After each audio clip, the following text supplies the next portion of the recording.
Ça y est les amis, j'ai enfin reçu mon mineur ASIC de chez Ice River, le fameux ALF AL0 qui est destiné au minage d'Alephium, et ça fait maintenant 3 jours que j'ai eu l'occasion de mettre la main dessus, et il était donc temps pour moi de vous proposer une petite vidéo review.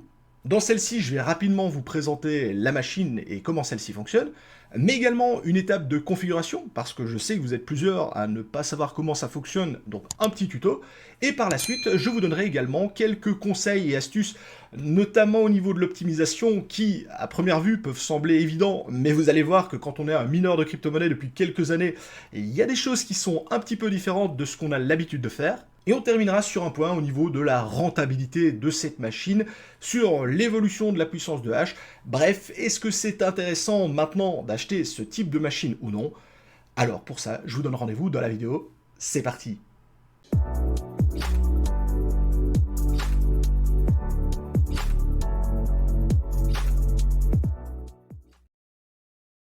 Pour commencer cette vidéo, je vous propose de faire un petit point sur l'aspect commande et l'aspect livraison, parce que ça fait partie intégrante de cette aventure qui est le monde du minage. Alors, dans mon cas, j'ai passé commande directement sur le site officiel de Ice River, et donc une commande en direct de la Chine. Alors, la commande en direct de la Chine, ce qui fait que le tarif d'achat est beaucoup plus faible que chez les différents revendeurs, hein. On était effectivement aux alentours des 850 €, puisque dans mon cas, j'ai effectivement commandé le boîtier, mais également la fiche d'alimentation, hein, qui était nécessaire pour le faire fonctionner.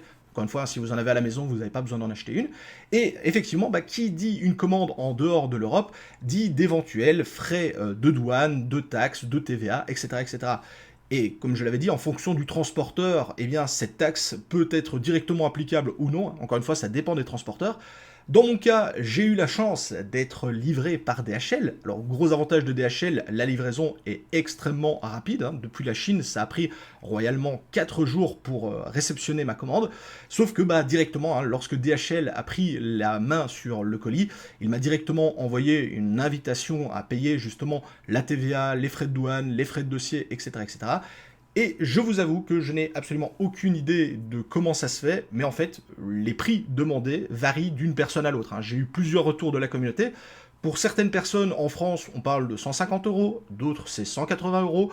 En Belgique, c'est 200, 210. Dans mon cas, j'ai payé 250 €. Ne me demandez pas pourquoi, je n'en sais rien. Quand je vois les frais de dossier, les frais de gestion, tout a l'air d'être normal.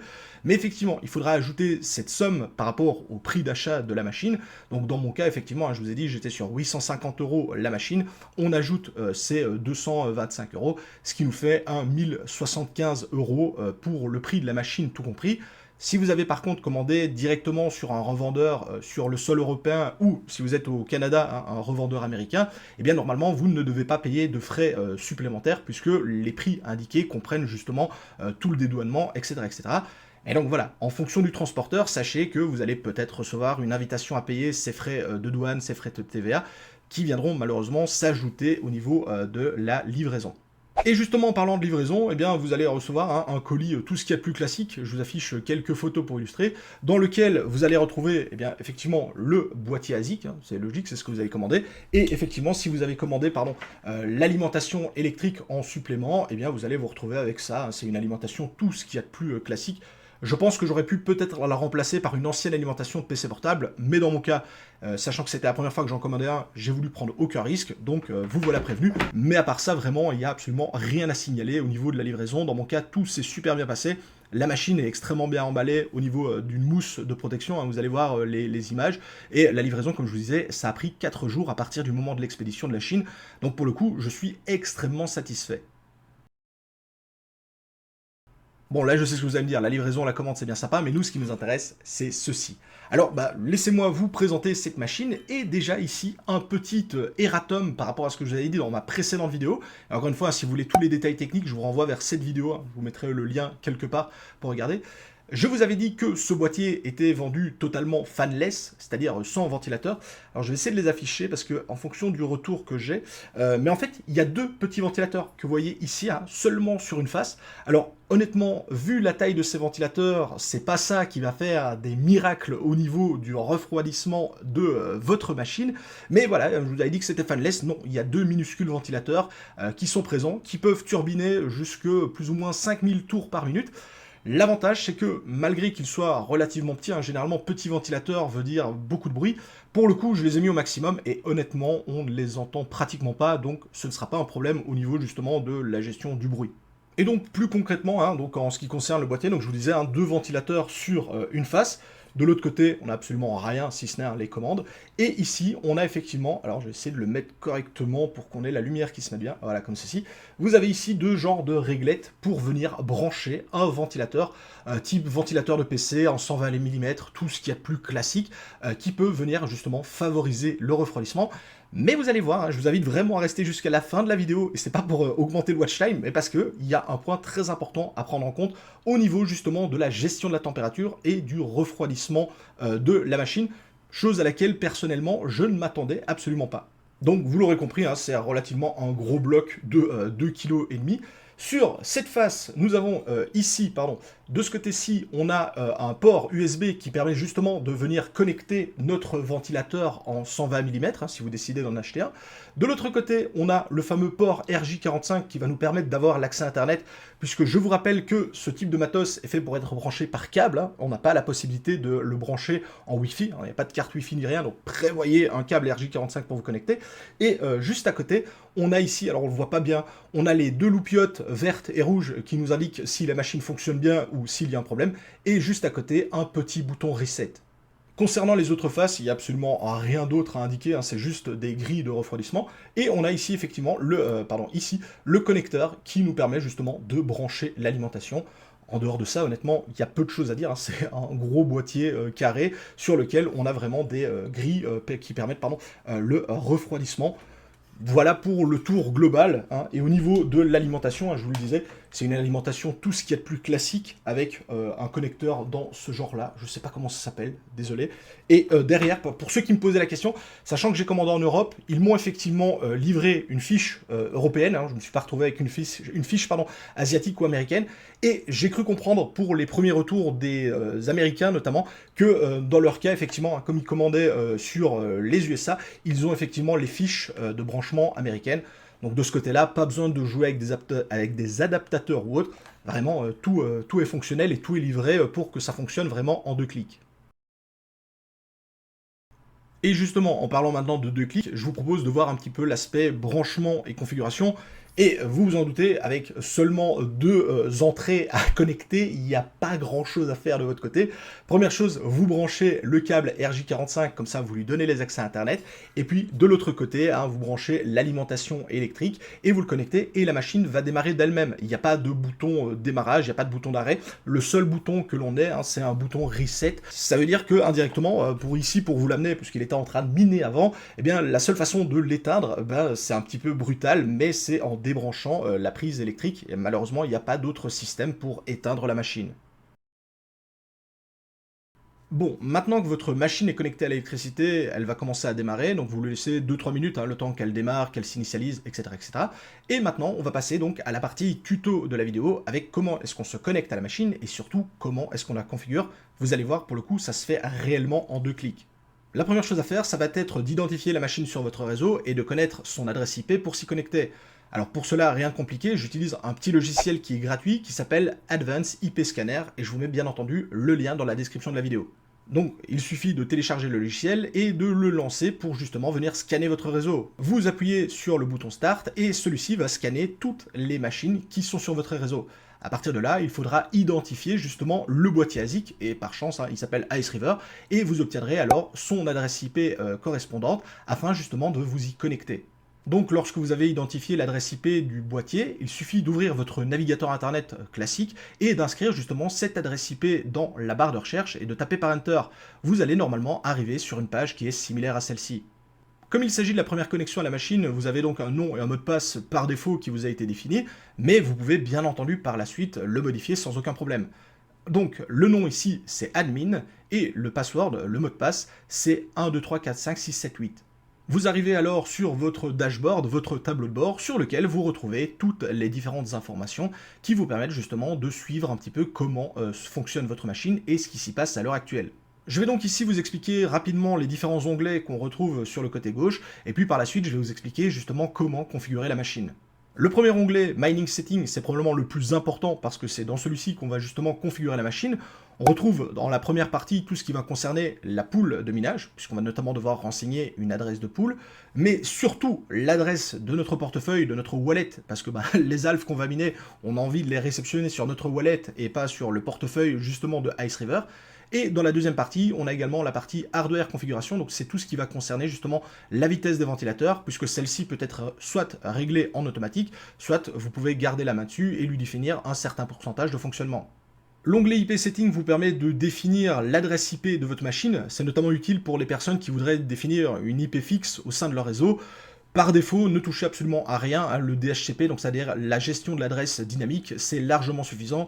Vous n'avez donc ici rien à faire, si ce n'est justement si vous êtes un expert du domaine et que vous voudriez définir une IP fixe au sein de votre réseau. Ensuite, vous avez l'onglet User Setting, qui est justement l'onglet qui vous permet de changer le mot de passe dont je vous parlais au début, donc le 1, 2, 3, 4, 5, 6, 7, 8. C'est dans cet onglet que vous allez notamment pouvoir le modifier. Votre nom sera toujours admin par défaut. Et puis pour finir, on termine par l'onglet Firmware Update qui permet justement, entre guillemets, de mettre à jour le logiciel de minage qui est sur notre machine.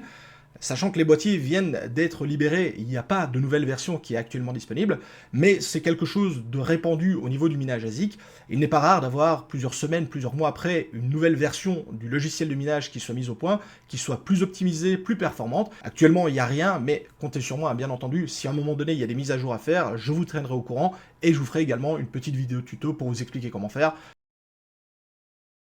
Donc là, comme je vous disais, au niveau de la configuration, c'est extrêmement simple. On va juste se contenter d'aller dans l'onglet Mining Setting et de renseigner les informations dont on a besoin. La première chose que la machine nous demande, c'est la mining pool, puisque le but de ce boîtier, c'est pas de faire du minage solo, tout seul dans son coin, mais de rejoindre un mining pool pour être avec d'autres mineurs et ainsi empocher les récompenses. D'ailleurs, vous remarquez que la machine vous propose de définir même 3 mining pools différents, de sorte que si le premier serveur tombe, elle switch automatiquement sur le deuxième, et si le premier et le deuxième sont même tombés, eh bien ça switch automatiquement sur le troisième, de sorte à avoir justement un uptime, un temps de connexion maximal possible. Et donc on arrive au point de comment est-ce qu'on choisit un mining pool. Alors pour ça, rien de plus simple, vous vous rendez sur le site Mining Pool Stat, et encore une fois je vous mets le lien dans la description, et vous recherchez le projet Alephium, puisque la machine elle est destinée au minage d'Alephium. Mining Pool Stat va alors vous renvoyer toutes les mining pools qui sont actuellement disponibles, avec pas mal d'informations à leur sujet, notamment combien est-ce qu'elles ont de puissance de hash, combien il y a de mineurs sur leur réseau, quels sont les frais qu'elles prélèvent, etc. etc. C'est vraiment un site qui va vous donner toutes les informations sur ce qu'il est possible de faire à l'heure actuelle. Et à partir d'ici, ça va être à vous de sélectionner le mining pool qui vous intéresse et qui vous convient le mieux. Alors ici, j'ai absolument aucun avantage à ce que vous alliez chez un ou plutôt qu'un autre.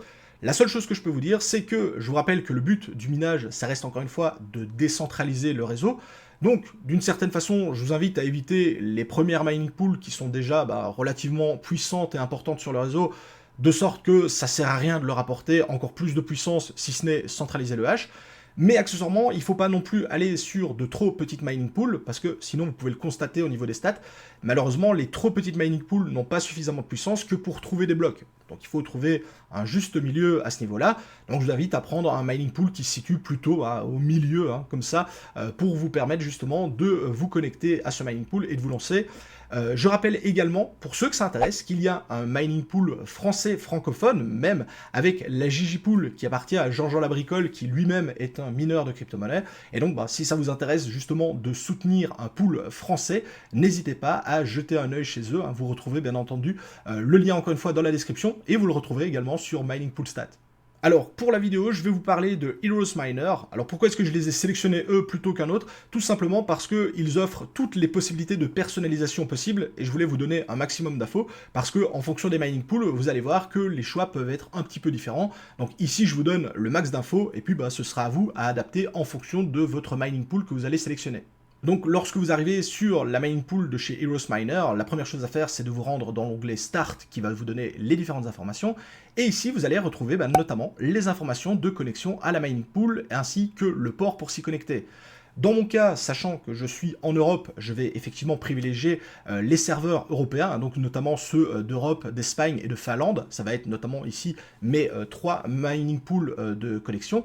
Mais encore une fois, si vous êtes ailleurs dans le monde, hein, si par exemple vous êtes au Canada, bien entendu, allez prendre un serveur plutôt américain plutôt que justement un serveur européen. Et donc en fonction de votre pays, essayez de vous placer au plus près du serveur en question afin justement d'avoir une latence entre votre machine et le serveur à distance la plus courte possible. Donc dans mon cas, la première adresse de serveur que je vais utiliser, c'est celle du serveur Allemagne. Je fais donc un copier-coller du DE machin truc muche, et je viens le coller non pas pour remplacer toute l'adresse, mais je viens le coller juste après donc le stratum plus tcp : et là je supprime tout ce qui est après et j'indique l'adresse du serveur. Ensuite, j'indique 2 points et je vais devoir donner maintenant le port de connexion du serveur. Et là, encore une fois, chez Heroes Miner, on a 3 possibilités. On a le 1220 pour tout ce qui va être les GPU, les FPGA, le 1221 pour les petits ASIC de minage et le 1222 pour les gros ASIC de minage, hein, le fameux Bitmain AL1. Donc, dans notre cas, on est bien sur l'Ice River AL0 et donc il nous indique de prendre le 1221. Donc, je mets 2 points 1221 dans la connexion. Et concernant la mining pool numéro 2 et la mining pool numéro 3, eh bien ici je vais faire pareil, je vais prendre non plus le serveur Allemagne, mais le serveur Espagne, de sorte que si le serveur allemand tombe, on switch sur le serveur espagnol, et pareil, après je mettrai en numéro 3 le serveur finlandais, avec toujours le même port de connexion, donc vous devriez avoir une adresse qui ressemble à ça, pour vous représenter un peu à quoi ça ressemble. En fonction du mining pool que vous allez choisir, hein, si vous n'êtes pas chez Heroes Miner, ça peut un petit peu changer, les ports de connexion ne seront pas les mêmes, les adresses de connexion ne seront pas les mêmes, mais au niveau de la configuration, c'est exactement la même chose. Ensuite, la machine va nous demander le point le plus important probablement, à savoir l'adresse de votre wallet pour être payé, et également le nom du worker, c'est-à-dire le nom qu'on va donner à la machine. Concernant l'adresse du wallet, la machine est faite pour miner de l'alithium et de l'alithium natif. Donc s'il vous plaît, ne venez pas me donner une adresse d'alithium en format ERC20, ça ne fonctionnera pas. Donc il vous faut une adresse Alithium native, et pour cela je vous invite à télécharger le wallet officiel sur le site officiel de Alithium. Personnellement j'utilise la version Desktop Wallet et ça fonctionne très très bien. Vous renseignez donc l'adresse de votre portefeuille, suivi d'un point, et après le point, vous allez pouvoir donner un nom à votre machine. Donc vous l'appelez par exemple TK1, vous l'appelez ASIC, vous l'appelez Ice River, vous lui donnez le nom que vous voulez. Bref, ça va vous permettre justement d'identifier votre machine sur le réseau.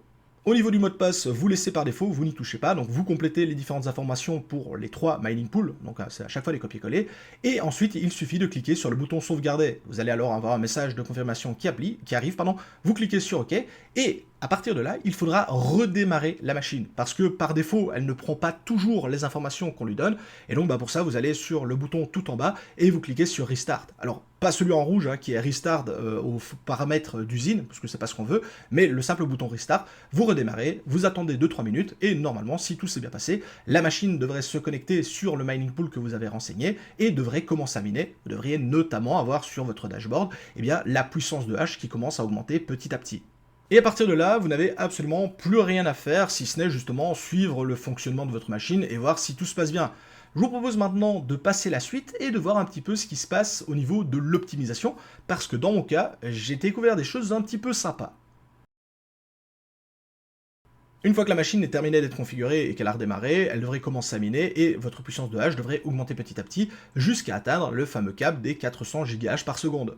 Sauf qu'ici, les amis, j'ai découvert une petite astuce. Alors, si vous êtes un mineur de la vieille époque, minage GPU, etc., vous savez que d'habitude, hein, lorsqu'une machine de minage est le plus froide possible, la mieux refroidie possible, on a la possibilité justement de tirer les valeurs vers le haut et donc d'avoir plus de puissance de minage par rapport à ce qu'on a d'habitude.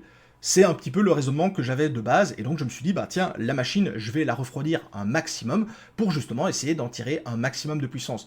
Je l'ai donc mise devant un très gros ventilateur que j'utilise normalement pour refroidir mes machines, et j'ai réussi à la ramener à quasiment 40 degrés.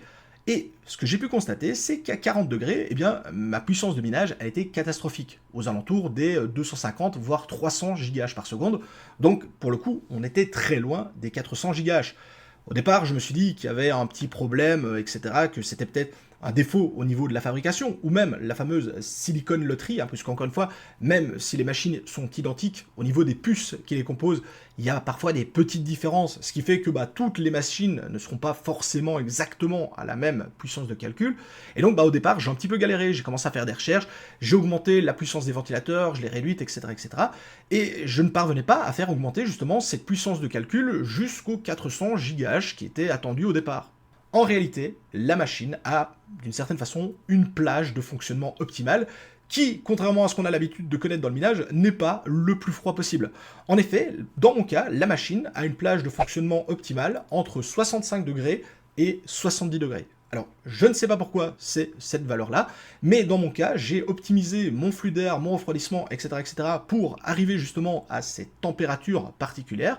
De la sorte, et bien maintenant, j'ai effectivement les 400 GH par seconde, voire même un petit peu plus. Là, pour le moment, je suis plutôt à 410 GH par seconde en moyenne, et je suis encore en train de peaufiner mes derniers réglages à ce niveau-là. Alors, c'est pas parce que moi, dans mon cas, c'est la plage 65 à 70 qui est l'optimal pour moi, que ce sera exactement la même chose pour vous. Mais pour le coup, je vous invite à ne pas vouloir trop refroidir la machine, parce que c'est la première chose qui nous vient à l'esprit. Il faut vraiment la garder dans une température un peu plus élevée pour lui permettre justement d'avoir sa plage de fonctionnement optimale. Et là encore une fois, je vous dis ça en 2 minutes chrono, mais vous en pensez, moi ça m'a pris pratiquement le week-end pour arriver à une solution optimale. Je vous invite vraiment à faire vos propres essais-erreurs là-dessus, parce que là pour le coup, ça va vraiment être au cas particulier pour chaque personne. Et pour terminer cette vidéo, je vous propose de faire un petit point rapide également sur la rentabilité et le retour sur investissement de ce type de machine, parce que c'est vrai que c'est une question qui revient très souvent depuis qu'on a les premières livraisons. Alors, comme il fallait s'en douter, par rapport à la précédente vidéo que j'ai réalisée, la difficulté de minage a pas mal augmenté, ce qui est logique puisque il y a de plus en plus de machines de minage qui sont connectées sur le réseau. Mais également, un point important à prendre en compte, c'est que le prix de la lithium, depuis la précédente vidéo, a quand même également un peu baissé, ce qui vient impacter notre rentabilité, puisque je vous rappelle que, de base, cette machine, elle ne mine pas des euros, elle mine de la lithium, et que donc, si vous faites par exemple 5 à lithium par jour, et que le prix de la lithium est à 1 dollar, ça vous fait 5 dollars. Si le prix de la lithium est à 2 dollars, ça vous fait 10 dollars. Donc encore une fois, c'est normal de voir cette rentabilité bouger, puisque d'une part, on a la difficulté de minage qui augmente, mais d'autre part, le prix de la lithium, il n'est pas fixe, il varie lui aussi. Donc, en ce qui concerne la rentabilité de la machine, pour le moment, c'est toujours extrêmement intéressant, en tout cas ce que je considère intéressant et rentable, puisque, effectivement, on est aux alentours des 6 dollars générés par jour, avec, bien entendu, la difficulté et le prix de la lithium du moment. D'ailleurs, en ce qui concerne la consommation, c'est vrai que j'en ai pas parlé, mais je lui ai mis un décompteur électrique pour justement un petit peu estimer sa consommation réelle pour le coup, et en fonction de si la machine démarre, si la machine mine plus ou moins fort, etc., on oscille entre 95 watts et 105 watts, ce qui est parfaitement donc dans la moyenne, ce qui nous fait donc un bon 100 watts de moyenne au niveau de la consommation, ce qui nous fait, en fonction de votre tarif électrique, bien sûr, mais dans mon cas, ça me fait plus ou moins 50 centimes par jour d'électricité, sachant que actuellement, on est plus ou moins à 6 dollars 80, quelque chose comme ça, on est largement rentable au niveau de la machine. Sauf qu'un point très important, il y a une différence entre rentabilité et retour sur investissement. D'une part, est-ce que la machine est rentable? Oui, elle est rentable. Au niveau du retour sur investissement, au moment où, encore une fois, où je tourne la vidéo, et en fonction de mon prix d'achat, qui est aux alentours des 1075 euros, on serait sur 5 à 6 mois de retour sur investissement. Encore une fois, avec les informations du moment, ce qui, dans mon cas, me convient parfaitement, mais pourrait ne pas convenir à certaines personnes, je le comprends bien. Donc, à ce niveau-là, c'est quelque chose qu'il faudra surveiller. D'ailleurs, comme je vous le disais, la machine ne mine pas des euros, on est bien d'accord, elle mine de la lithium, on parle en euros, en dollars, pour que ce soit plus simple pour le grand public de comprendre, mais pour moi, le point le plus important à estimer, c'est que, à l'heure actuelle, avec 400 GH par seconde, on fait aux alentours de 5,7 alf par jour, et c'est ce point-là qui est intéressant, parce que, en fonction de votre stratégie au niveau du minage, est-ce que vous allez vendre la production tous les jours, toutes les semaines, tous les mois, vendre lorsque le prix de la lithium est haut, etc., eh bien ça va totalement changer votre rentabilité. Donc là, la rentabilité que je vous donne, plutôt le retour sur investissement que je vous donne là sur 5 à 6 mois avec les valeurs actuelles, c'est au cas où vous vendriez constamment les rewards générés, donc au jour le jour vous vendez votre production, et accessoirement que rien ne bouge, sauf qu'on est bien d'accord, comme je vous le disais, la difficulté va continuer d'augmenter. D'ailleurs, je vous montre à l'heure actuelle l'évolution du hash rate, donc de la puissance de calcul sur le réseau à lithium, et donc indirectement la difficulté liée à celle-ci.